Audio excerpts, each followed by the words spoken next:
We got another reaction back to back. You know what I'm saying, gangsta? Today we're gonna be reacting. Sexy Red is getting replicate. Sexyy Red is a You know what rapper I I'm covered a few months ago in my video, The Dysfunction of Sexyy Red. Replicated. In that video, we My explored who she my was, language. why she became so controversial, and the message her brand represents. Fast forward to now, and Sexyy Red isn't being talked about nearly as much as she was just a few months ago. Her hype has undeniably died down, and it's wild to see how quickly things can shift for an artist whose name is built primarily on a gimmick. Sexyy Red is a rapper who blew up largely because of her unapologetically, unfiltered, raunchy, and sexually provocative music. That rawness played a huge role in why she caught the public's attention.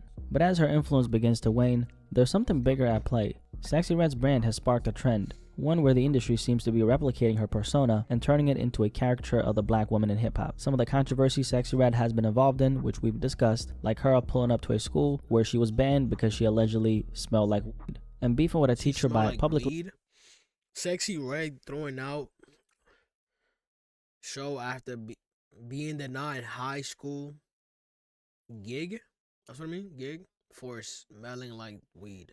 calling her out are just a few She of the do smoke a lot of weed. If you seen Kai stream, she was smoking hella weed with her friends and crew and shit. She smoked a lot of weed though. stories that have kept her name in the headlines. Despite the backlash, it's clear that Red's wave has been impactful enough to spark real conversations about her influence in the music industry. It's no secret that Sexyy Red is backed up by major corporations and has The fuck happened? significant funding behind her brand. Given that level of support, I think we'll see at least one more major push to elevate her career in the coming year. I think the level of return the corporations see on their investment in her will ultimately determine how much we hear her name in the coming years. For now, things have been relatively quiet on her end. A few weeks ago, I came across a clip on social media. That's my opinion though. She's not a real artist. She just made catchy songs. Featuring a female rapper whose name I actually don't know. The clip went viral on X, formerly known as Twitter, and let's just say that the rapper's entire persona felt like a carbon copy of Sexyy Red. It's clear that the industry is doubling down on his formula. It's almost as if they're trying to recreate the same type of buzz Sexyy Red had, but with a fresh face to keep the cycle going. Like I mentioned earlier, Sexyy Red has undeniably made an impact in the music industry, so much that it seems like she's already being replicated. And as for this female rapper, like I said, I have no clue who she is. I get the feeling she trying to be like Sexyy Red because she got the red hair and everything. She kind of do look like Sexyy Red too. All she really needs is like the piercings, tattoos, and shit like that. And honestly, I don't care to know. But there are a few things I noticed right away. First of all, the branding. Sexyy Red, as we all know, is a black woman who's heavily tattooed. She's a hood chick, she's raunchy, and has an unapologetic persona. Part of the reason why Sexyy Red's virality works so well is that she fully owns who she is. There's no holding back. To go viral these days, you do need thick skin. And I feel like Sexyy Red has that on lock. She's put herself in countless situations where she's opening herself up to criticism, and yet she keeps pushing forward. And let's be real, where is that she skin. And I feel like Sexyy Red has that on lock. She's put herself in countless situations where she's opening herself up to media brings a lot of hate. That's something we all know. Just look at that girl who cooks on TikTok. I had no idea who. Same thing with cooking with Kaya. Everybody want to be like her, bro. Shout out to cooking with Kaya, bro. I watched that shit. Not OD. I'm not a glazer. Don't start. I'm just saying, like, I don't know why people hate on her, bro. I seen her content because people want to be hating on her. Who she was until I saw a bunch of women hating on her. It's like the more successful. Wait, what? Let's see. I had no idea who she was until I saw a bunch of comments, guys. Not gonna lie, I wish y'all would shut the about. Oh my god. Women hating on her. It's like the cooking with Kaya is not even that cute. It just got okay. More successful you are, the more you become a target. Especially if your brand stands out as much as Sexyy Red's does. Another thing about this particular clip is, of course, the extremely raunchy lyrics. For starters, if you look at the screen, she's wearing a shirt that boldly says, "I love dick."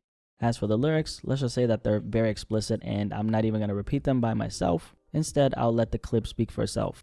Do that hang low. If you do, I want some more. Can you put it in my guts? Can I put it in my nose? Can I see why you from the back? I want to know. Do your hang low?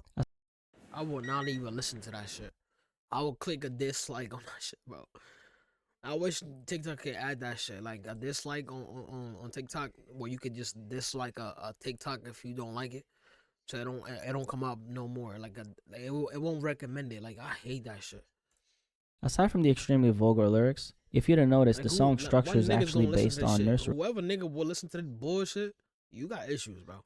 rhymes. Yes, This sir. is a common strategy used This to song market is catchy. Sorry, coming from a female perspective, of course, bro. certain artists to the masses. Those familiar melodies Wow, I'm taps not into the surprised. subconscious mind, especially kids, making the song memorable and easy to repeat. This ties directly into the conversation because if you remember, there was that story about the teacher I mentioned, and she spoke about how the young I seen that clip on TikTok too, bro. Songs like that is not good for the youth, for the little kids, man. We gotta change things up 2025, bro. Oh yeah, happy new year to the guys, you know what I'm saying, the people that's watching me, the fans, the people, shit like that, you know what I'm saying. Can't be happy new years if you had a great happy new year type shit. um be safe out there, man. 2025 we taking over though. Evo taking over, no bullshit. girls in Hashtag our Evo class taking were over singing 2025. Sexy Red songs. Your 5-year-old daughters are asking to listen to Pound Town and Sexyy. Yup. I don't want to see little 5-year-olds trying to twerk to Pound Town. And Facts. you guys think that it's cute. Part of the not. reason for this is because Sexy Red has been marketed towards kids, specifically young Yeah. black girls. That's a big true. part of that strategy That's comes true. from making her I don't know if you guys have heard the app called Monkey. If you hop on Monkey, there's a bunch of little girls in there, and they do shit like what he's saying right now. They listen to music like this, like it's crazy, bro. image more colorful and visually we need appealing. help, bro. It's similar to what we've seen Parents with gotta Ice tee up, bro. Spice, but for her, this approach Same has thing for worked Ice Spice. perfectly because Ice Spice naturally exudes a very girly and feminine vibe. She's way more marketable to a younger audience, partially due to colorism, but mostly because her image is more polished. Unlike Sexy Red, Ice Spice isn't covered in tattoos, and her persona doesn't rely on what some might call low-class behavior. And let me clarify, this isn't about skin color, it's about behavior. Cardi B, for an instance, has a lighter skin complexion, but if you look at how she carries herself, you'll realize that Cardi B is the definition of low class. It's not just about appearance, it's about the overall image. And she from the Bronx, you know what I'm saying? Yo, I'm not a gangbanger. I just, you know what I'm saying? You know what I'm saying? Sexy. I said sexy. Cardi B, you know what I'm saying? She from the gang, you know what I'm saying? She from the Bronx, you know what I'm saying? The X, you know what I'm saying? And how it resonates with the audience being targeted. The lucrativeness of pushing someone like Sexy Red is undeniable. Black culture as a whole has been exploited by the entertainment industry in ways that are almost impossible to fully articulate. What's even more disheartening is that many of these corporations know exactly what they're doing. They profit off of the stereotypes, controversy, and spectacle, all while disregarding the deeper cultural implications. There's a reason why a Sexy Red is in the position she's in. And the same goes for many of the male rappers who are elevated in similar ways. This isn't just a conversation about women in the game. It's a universal issue that impacts the entire industry, and I want to make that very clear. The biggest problem with this dynamic is how the worst parts of the community are amplified and put on massive platforms. These corporations aren't just showcasing it. They're actively encouraging these artists to promote dysfunctional behaviors and ideas, turning them into spectacles for profit while ignoring the real harm it causes. A lot of people don't even blink when they see stuff like this anymore because it's been so normalized. We've already talked about how hip-hop as a whole has been exploited, how the lifestyle has been commodified and monetized by corporations, and we all know the negatives that come with that. The harsh reality is that the artist doesn't even own the music. Instead, there's an executive somewhere making tens of thousands of dollars every single minute and putting his grandkids through college off of the dysfunction that these artists are encouraged to promote. Sure, someone like Sexy Red wins in the sense that she gets to be rich, successful, and famous, but at what cost? To sell yourself and ruining little kids, you know, growth. And I mean, it's like, I mean, what the artist would say is like, oh, why you consume my music? I'm just doing me, you know what I'm saying? And you consuming what I post. True in a sense, but it's like, don't you think like it's better for you to better yourself as an artist regardless, and maybe lower like cursing, lower the type of music you make and shit like that, you know what I'm saying? Make some love songs, surprise your audience. They'll be like, wait, Sexy Red making love songs? You gonna surprise people. Like, look at what's this girl name? I forgot her name, bro. She's another female artist just like her, but this time she made like a she did a music. Hold on, what's her name, bro? I forgot her name. I can't think. She did a Christmas song, a remix to a Christmas song, and she did like a love song. She did a love song And with your people T-Pain. out. T-Pain. If I find it, I will put it right here or right here. Personally, I don't think it's worth it. But then again, if I was offered millions of dollars to do what she's doing, who knows? Maybe I'd feel differently. It's a tough call. Now, He's in at 50. Son gotta get paid. I haven't played Madden in a minute, bro. I might hop on that bitch. or experiment, if you will, is never going to fail.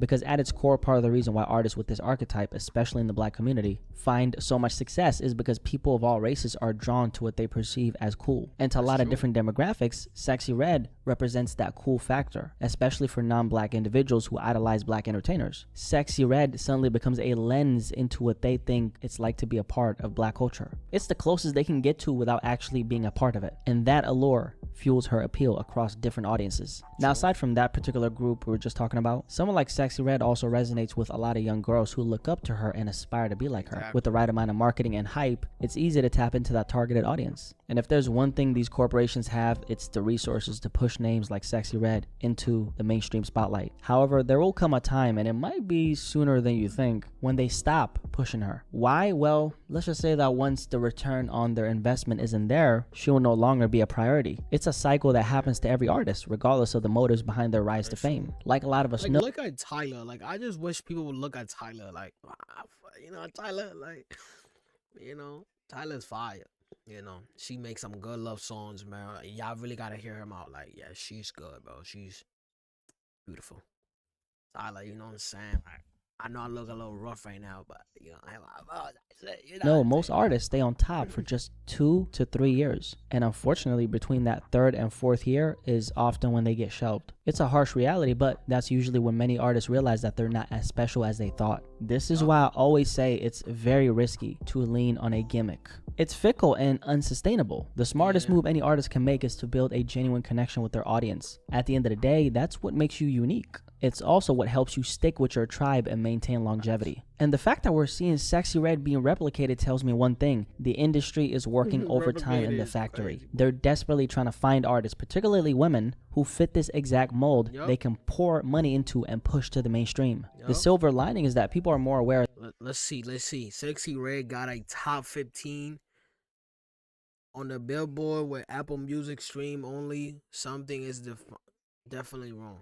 These tactics now, because people like me are talking about it, right? When situations like this arise, many of us who pay attention can't help but think, wait, I've seen that before. And that's when the bells start ringing and the audience, you, begin to question the authenticity of what's being marketed to you. At the end of the day, this kind of thing only works when people aren't aware of the intentions behind promoting a certain type of artist. 9 times out of 10, if there's significant funding behind someone's name and they have a gimmick, and their archetype resembles others who've been heavily promoted by the corporations in the past, it's definitely something worth questioning. Because at the end of the day, these patterns are not random and they're always worth paying attention to. Anyway, if you guys made it this far, I appreciate you guys so much for watching. Like always, if you enjoyed this video, of course, drop a like on it. Also, I was looking at my analytics and it looks like at least 50% of the people who watch these videos are not subscribed, and I feel like that's a little foul. Like, why the hell you gotta do me like that? On the real though, I got you, little brody. You know what I'm saying? W video. I got you. Like, you know what I'm saying? Shout out to my nigga Black Speakers, you know what I'm saying? Like, on that video, subscribe, you know what I'm saying? Shout out to you, my brother. Make sure to like this video, comment whatever reaction you want me to make to another video type shit, and I'll see you guys in the next one. Yes, sir.